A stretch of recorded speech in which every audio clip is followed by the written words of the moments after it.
How are you feeling? Are you okay? If you can't put it into words, give me a thumbs up for okay, a side thumb for indifferent, and a thumbs down for not okay. These questions and concerns are missing from our daily vocabularies when dealing with people.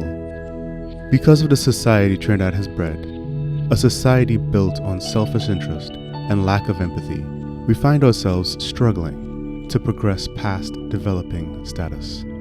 We ignore the human aspect of our development, which is the fact that people are broken from hundreds of years of systematic oppression. We have been taught to be strong because we needed to be to survive.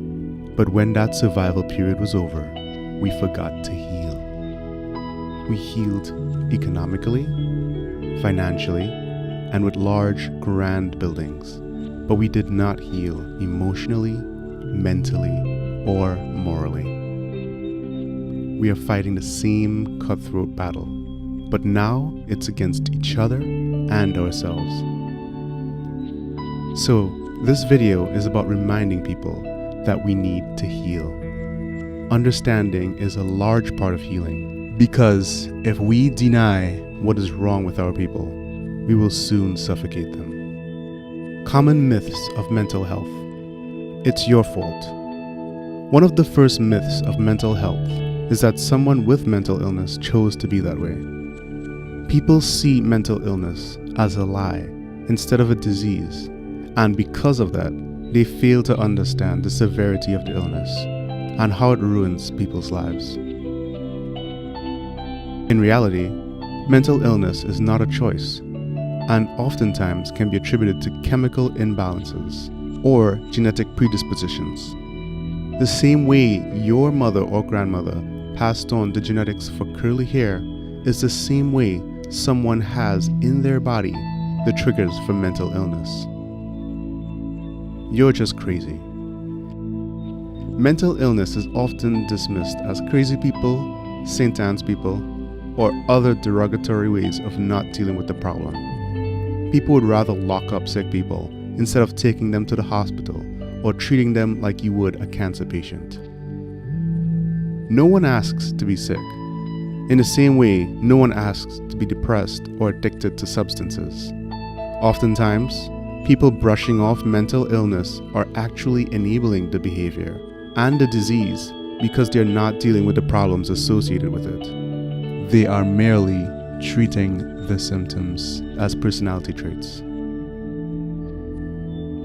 You deserve what happens to you. People with mental illness will get in trouble, either as a troubled child, a promiscuous teenager, or an abusive parent. Mental illness is oftentimes mocked as something people choose to do because they're bad people. In fact, many people who suffer mental illness have zero control over their actions or their brain functions during episodes. While this does not totally absolve them of responsibilities, someone can be excused from crimes because of a bad situation. Why do we not apply this to people who were born troubled and were given no help? You are just lazy. Many people with mental illness, if not all, will develop depression in their lifetimes. The traits of depression can easily be mistaken for laziness, rudeness, and overall bad behavior. Grades will go down, people won't show up for work, and may even get blackout drunk because of untreated depression. Depression can affect anyone, even without triggers, and can take down the most productive people for weeks at a time. Many brilliant people are brushed off as lazy or not hard workers because they become depressed, and we as a nation are not empathetic to mental disease. There is nothing you can do about it.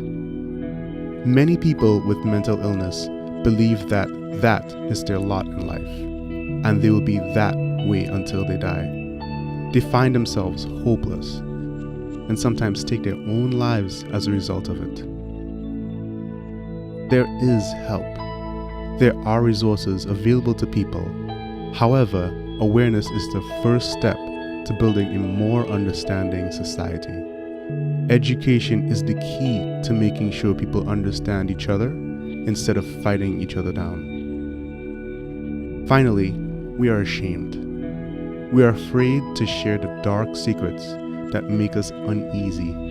We are terrified others will use it as ammunition against us, and we have no trust in each other that our sisterhood and our brotherhood will catch us when we fall.